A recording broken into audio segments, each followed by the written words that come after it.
Hello dear student, welcome to Bradford International School integrated program. इस video में हम लोग बात करने जा रहे हैं, मैं हूं कर्णेश्वर किशोर और इस वीडियो में मैं बात करने जा रहा हूं कि दो वेक्टर को जब आप ऐड करोगे तो उसको हम लोग किस तरह से मैथमेटिकली रिप्रेजेंट करेंगे, उसका डेरिवेशन क्या होगा और उससे रिलेटेड जो स्पेशल केसेस होंगे उसको हम लोग इसमें डिस्कस करेंगे। तो लेट्स हैव अ लुक। हमने हेडिंग लिखा है एडिशन ऑफ टू वेक्टर्स। तो ये कहां कहां पहले एप्लीकेशन आएगा, क्योंकि आप जान रहे हो कि वेक्टर एक ऐसा पैरामीटर है जो फिजिक्स के हर चैप्टर में हमें यूज करना है। तो इसके ऑपरेशंस यानी अलजेब्रा हमें बड़े अच्छे से आने चाहिए।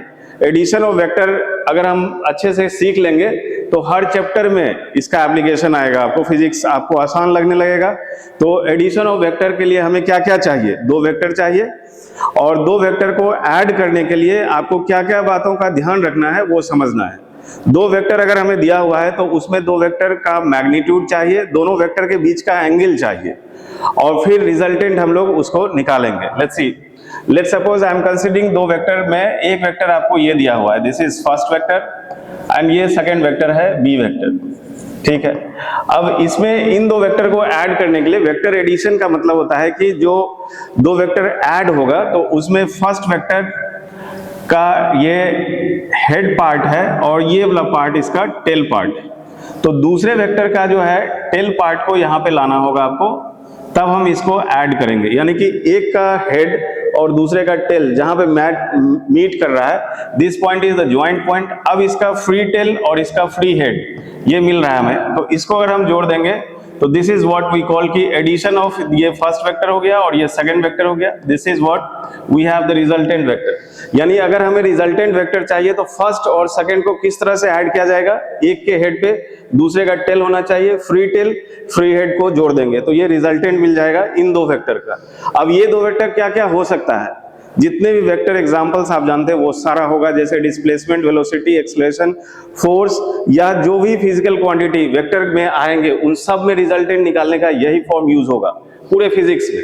तो अब आप देखो कि मान लो ये वेक्टर फर्स्ट है और ये सेकंड है, इसके बीच का एंगल हमें दिया हुआ है थीटा। इन दो वेक्टर का रिजल्टेंट निकालने के लिए हमें क्या करना चाहिए? Let's see, this is first vector ए, ये सेकंड वेक्टर है बी, और इसके बीच में ये एंगल थीटा दिया है। अब मान लेते हैं कि इधर एक फोर्स लग रहा है 10 न्यूटन का, इधर एक फोर्स लग रहा है और इसके बीच में कुछ एंगल दिया हुआ है। यानी उस ऑब्जेक्ट पे रिजल्टेंट फोर्स कैसे निकालेंगे? ये सब चीज इसी फॉर्म से होगा। तो इसको कैसे निकालेंगे? Mathematically. So on this screen you can see, एक वेक्टर को मैंने यहां लिखा है, ये दूसरा वेक्टर हो गया और ये एंगल हो गया थीटा। इसको क्या करते हैं कि शिफ्ट कर देते हैं, पैरेललोग्राम यहां पे लगाएंगे तो ये आ गया आपका इस तरह से, दिस इज बी वेक्टर और ये एंगल हो गया थीटा। क्योंकि बी को हमने एज इट इज रखा है तो ए और बी के बीच का जो एंगल है ये चेंज नहीं करेगा। अब यहां पे आपको ये पार्ट जो है हमारा, ए फर्स्ट वेक्टर का टेल है और ये पार्ट हेड है, इसको ज्वाइन करा दिए। यानी ये रिजल्टेंट आपका वेक्टर आ रहा है ए और बी का। This is what we write here, modulus of R. ये फर्स्ट पैरामीटर है जो हमें निकालना है कि इसका लेंथ क्या होगा। तो इसको बोलेंगे ए वेक्टर प्लस बी वेक्टर, इसका मॉडुलस हमें निकालना है। यानी ए और बी जो वेक्टर मिल रहा है वो तो ये आर वेक्टर है, यानी ये आर वेक्टर का मॉडुलस क्या होगा ये हमें निकालना है। तो निकाल लेंगे बड़े आराम से, बट इसमें आपको एक ज्योमेट्री यहां सीखना होगा कि यहां से क्या करेंगे, एक परपेंडिकुलर को ड्रॉप करेंगे। This is B vector and this is theta. तो ये लेंथ जो है यहां से यहां का ये बी कॉस थीटा हो जाएगा, और ये वाला लेंथ जो है ये बी साइन थीटा हो जाएगा। अगर जिनको ये समझ में नहीं आया है उनके लिए मैं यहां बता देता हूं कि ये चीज आप बेसिक 9th-10th में पढ़ चुके हो। ये एक ट्रायंगल फॉर्मेट दिख रहा होगा आपको और एक साइड हमें दिख रहा है, ये एक राइट एंगल ट्रायंगल फॉर्मेट है जहां हमें एंगल पता है और हाइपोटेनस पता है। तो ये एक बेस और एक परपेंडिकुलर बन रहा है। तो जो अभी 10th से 11th में गए हैं एकदम बेसिक लेवल पे हम जान रहे हैं। मान लो कि हम एवरेज बच्चे कैटेगरी में आ गए, हमें समझ में नहीं आया ये कैसे लिखे हैं, इसको मैं फिर से बता देता हूँ। ये बी था आपको और ये थीटा था। तो मान लो कि यहाँ पे इस ट्रायंगल को, ये राइट एंगल ट्रायंगल हमें दिया हुआ है, this is what I have written here, और यहाँ पे इसको पी क्यू आर मान लीजिए। इस ट्रायंगल में अगर आप cos थीटा लिखोगे तो कैसे लिखोगे? तो cos थीटा हो जाएगा, दिस इज, ये cos थीटा के लिए ये पार्ट एंगल है तो ये आपका बेस हो जाएगा, एडजेसेंट जिसको बोलेंगे, this is hypotenuse, so this is PQ divided by B, तो यहां से हमें PQ मिल जाएगा, this is B cos theta. और दूसरा पार्ट अगर इसमें आप sin थीटा लिखोगे तो कैसे लिखोगे, दिस इज, ये वाला पार्ट परपेंडिकुलर हो जाएगा, so this is RQ divided by जो इसका हाइपोटेनस है, दिस बेस, तो यहां से हमें मिल जाएगा।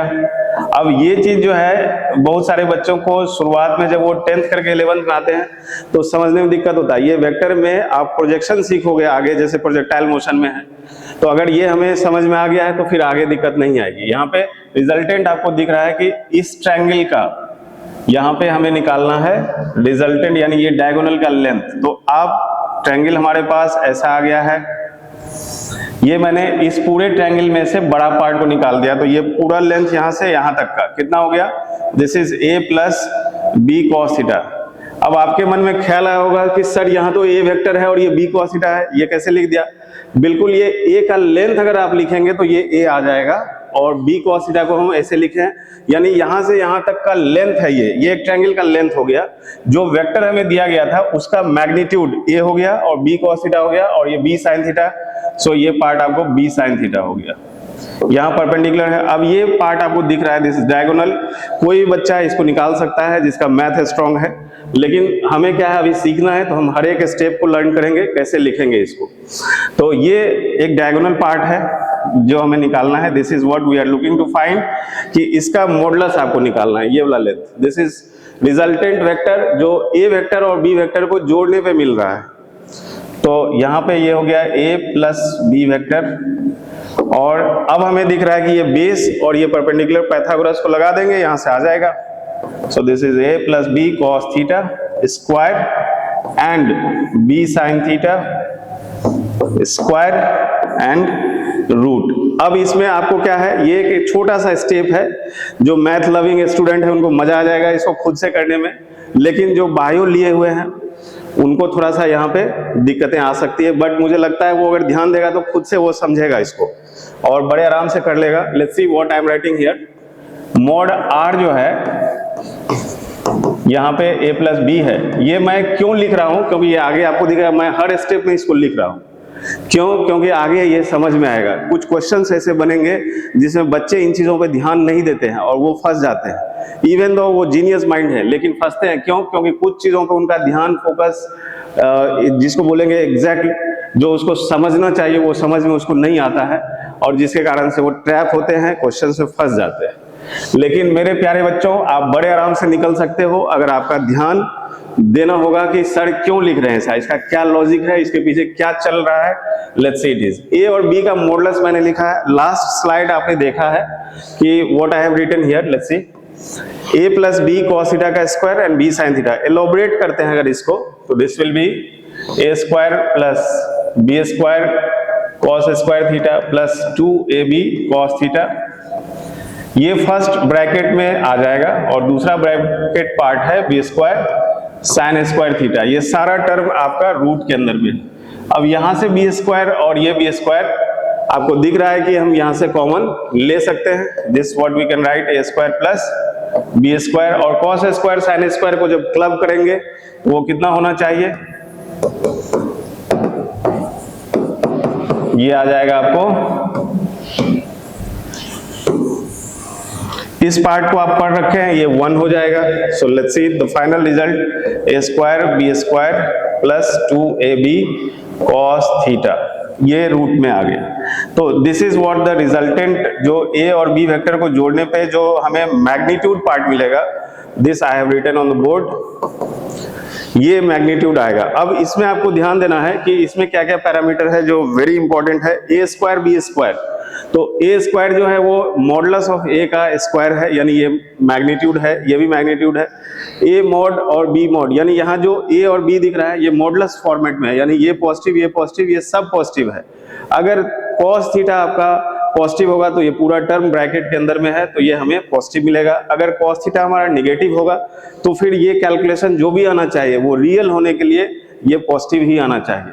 हमें जो सिलेबस में है हमारे, वो इमेजिनरी नहीं दिया गया है ये हमें सिलेबस में पढ़ने के लिए। तो what we always think about physical quantity कि ये रियल होना चाहिए। तो रूट के अंदर में जो भी टर्म है वो always greater than equal to positive लेकर के एक थीटा को आप निकाल सकते हो, वो रेंज होगा। अब यहाँ पे हमें क्या ध्यान देना है, जो दो वेक्टर को आपने ऐड किया है, this is first vector A and this is second vector B, और इसके बीच का एंगल ये थीटा है। ये फाइनल जो रिजल्टेंट हमें मिलेगा इन दो वेक्टर को, अब ये वेक्टर क्या हो सकते हैं, दो फोर्स, दो वेलोसिटी हो सकता है, दो एक्सेलरेशन हो सकता है। तो जो भी वेक्टर क्वांटिटी आप लर्न करोगे जिस भी चैप्टर में, वो दो वेक्टर ये आएगा हमेशा एडिशन में। तो यहाँ पे इसका फाइनल मैग्नीट्यूड हमने क्या लिखा, ए और B, this is A square B square and 2ab cos of angle theta. अब इसमें एक बच्चे के माइंड में ये आ सकता है कि सर अगर यहाँ पे ध्यान से आप देखेंगे तो थीटा को हम कितना ले सकते हैं वेरिएबिलिटी, बिल्कुल थीटा को आप 0 ले सकते हैं, 180 ले सकते हैं, इसके अलावा 90 ले सकते हैं, और कोई भी एंगल आप ले सकते हैं। हम लोग स्पेशल केस में उसको सोचते हैं एक बार कि थीटा को क्या क्या वेरिएबिलिटी आप ले सकते हैं जिसके बेसिस पे ये रिजल्टेंट हमारा बदल सकता है। तो इसको अगर पहला केस आप देखो, if I am considering here first case जिसमें थीटा को 0 मान लेते हैं, तो थीटा 0 का मतलब क्या हुआ कि दोनों वेक्टर सेम डायरेक्शन में हो जाएगा, इसके बीच का एंगल ही 0 हमने ले लिया है। तो cos 0 क्या होगा 1, तो यहां से आपको रिजल्टेंट आ जाएगा, this is mod a plus mod b, ये हो जाएगा। अगर cos 0 1 होगा तो a square B square 2ab, जो a प्लस b का होल स्क्वायर होने जा रहा है, तो this is a plus b का होल स्क्वायर, और ये रूट में है तो ये बाहर आ जाएगा, तो क्या हो जाएगा, it is a plus b। अब यहाँ पे क्यों ये मैं लिखा हूं, इसको आप ध्यान से देखो, a और b को आप ऐसे लिख सकते हैं, this is what exactly meaning. A का मतलब है ए वेक्टर का स्केलर पार्ट और ये बी वेक्टर का, यानी दो वेक्टर को जो रिजल्टेंट मिल रहा है ये थर्ड वेक्टर है और ये दोनों इंडिविजुअल वेक्टर है। तो दोनों इंडिविजुअल वेक्टर के स्केलर फॉर्म को डायरेक्ट ऐड कर रहे हैं तो हमें रिजल्टेंट वेक्टर मिल रहा है। ये कब होगा, ये होगा 0 डिग्री पे। This is only possible case जिस समय की रिजल्टेंट जो हमारा होगा ये मैक्सिमम होगा, यानी कि यहाँ पे रिजल्टेंट क्या हो रहा है, मैक्सिमम हो रहा है। क्या इससे ज्यादा रिजल्टेंट हो सकता है? एग्जांपल के लिए मैं क्या ऐड करूंगा यहाँ पे, मान लो एक ऑब्जेक्ट है, ये 3 kg का ऑब्जेक्ट है और इस पे इधर की तरफ 5 न्यूटन का फोर्स लगा दिया, ठीक है, और सेम डायरेक्शन में इधर की तरफ 3 न्यूटन का फोर्स लगा दिया। तो किसी भी ऑब्जेक्ट पे मास को इसमें हम चेंज करेंगे, कुछ भी चेंज कर सकते हैं, बट फोर्स को अगर फ्रीज रखा जाए तो इस पे नेट फोर्स कितना लगेगा, क्योंकि ये दोनों फोर्स सेम डायरेक्शन में लग रहा है, तो इस ऑब्जेक्ट पे मैक्सिमम फोर्स 5 और 3 को ऐड करेंगे, उससे ज्यादा फोर्स कभी नहीं हो सकता है। तो this is what the case कि जब भी दो वेक्टर को आप 0 डिग्री पर रखोगे तो उस केस में रिजल्टेंट जो आएगा वो मैक्सिमम आएगा और उसको डायरेक्ट आप ऐड कर लीजिए जैसे नंबर्स को ऐड करते हैं। यानी कि अगर हमें ऐसा कॉम्बिनेशन मिले कि 3 + 5 नंबर को हम ऐड करेंगे तो कितना बनेगा, ये 8 बनेगा। ये मैथमेटिक्स में हमने यही सीखा है, लेकिन 3 न्यूटन और 5 न्यूटन को अगर हम ऐड करेंगे तो वो एक ही केस होगा जिसमें कि ये 8 न्यूटन आएगा, और वो कब होगा, जब 0 डिग्री पे दोनों फोर्स होगा। अगर फोर्स के 0 डिग्री को चेंज करके कोई और एंगल ले लिया जाए तो ये फोर्स 8 न्यूटन नहीं बन सकता है। This is what the difference between vector and the mathematics. तो आपको यहां ध्यान देना है कि फिजिक्स में जब आप किसी वेक्टर क्वांटिटी को ऐड करने जा रहे हो, एडिशन कर रहे हो वेक्टर को, तो मैथमेटिकली उसको नहीं जोड़ सकते हैं क्योंकि यहाँ पे डायरेक्शन भी एसोसिएट होगा। तो इसीलिए वो डायरेक्शन पार्ट को आपको ध्यान में रखने के लिए हमने यहाँ पे थीटा को इंक्लूड किया था, वेक्टर फॉर्मेट में लाया। ये मैग्नीट्यूड पार्ट है, तो इसमें आप थीटा को बदलते जाएंगे, आपका रिजल्टेंट बदलते जाएगा। तो ये पहला केस है जिसमें हमें रिजल्टेंट मैक्सिमम मिला है। दूसरा केस देखते हैं, केस 2। केस 2 में क्या लेना है, मान लो कि थीटा आपका 180 डिग्री है, तो इस केस में दो वेक्टर जो होगा, एक इधर की तरफ हो गया और दूसरा वेक्टर इधर की तरफ हो गया, इनके बीच का एंगल 180 डिग्री है। दिस सेकंड केस जिसमें रिजल्टेंट क्या होगा, cos 180 कितना होता है, cos 180 -1 हो गया। तो जब रिजल्टेंट का फॉर्म आप लिखोगे तो इसमें क्या आएगा, a + b आएगा। मॉडुलस a + b क्या होता है, it is a² b² + 2ab cos। अब यहां पे हमने 180 रखा है तो दिस इज 180, ये पार्ट -1 आ जाएगा, तो this is what we can write here, it is a - b का होल स्क्वायर अंडर रूट, और ये रूट से बाहर आएगा तो इसको हम a माइनस बी लिख सकते हैं या इसको b माइनस ए भी लिख सकते हैं। ये डिपेंड करेगा कि a बड़ा है या b बड़ा है, क्योंकि रूट से बाहर आएगा तो ये पॉजिटिव होना है, तो ये डिपेंड करेगा a बड़ा है या बड़ा, मतलब अगर इधर ज्यादा लग रहा होगा तो रिजल्टेंट इधर हो जाएगा, अगर ये इससे ज्यादा होगा तो रिजल्टेंट इधर हो जाएगा। That is what I have written here. अब आपको ये देखना है कि इस केस में जो रिजल्टेंट हमें मिल रहा है, ये दो वेक्टर को ऐड कर देंगे 180 डिग्री पे, तो this is the only possible case जिस केस में मिनिमम रिजल्टेंट आएगा।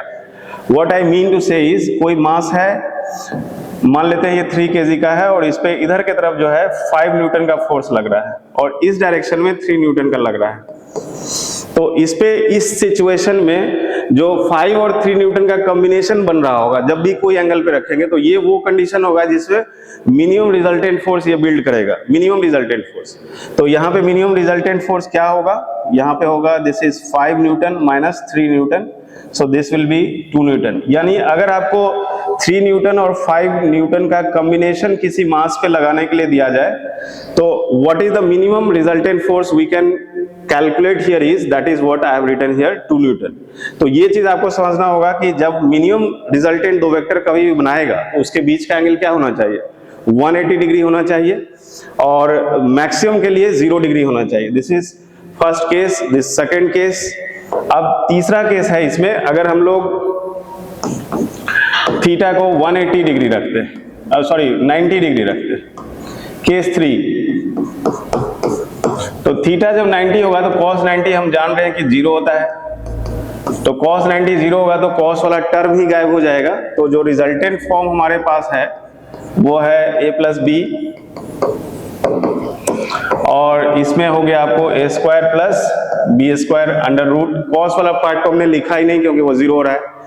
दिस इज द केस जिस समय आपको इस तरह का पिक्चर बनेगा, ये a वेक्टर है, ये b वेक्टर है, and this is what we have the resultant. और मान लेते हैं कि ये अल्फा एंगल है जो रिजल्टेंट वेक्टर a वेक्टर से बना रहा है, तो एक तो रिजल्टेंट का मैग्नीट्यूड हो गया, और tan अल्फा यहाँ पे आप लिख सकते हैं this is b vector by a vector, ये मॉडुलस फॉर्मेट में रखा है, तो ये डायरेक्शन दे देगा और ये मैग्नीट्यूड पार्ट हमें दे देगा। तो 3 केसेस हमने देखे। चौथा केस क्या है, केस 4, जिस समय जो a वेक्टर हमने लिया है इसका मॉडुलस और दूसरा वेक्टर जो b है इसका मॉडुलस सेम है, यानी दोनों का मैग्नीट्यूड सेम है, इसको मान लेते हैं कि a वेक्टर। ये केस डायरेक्ट हम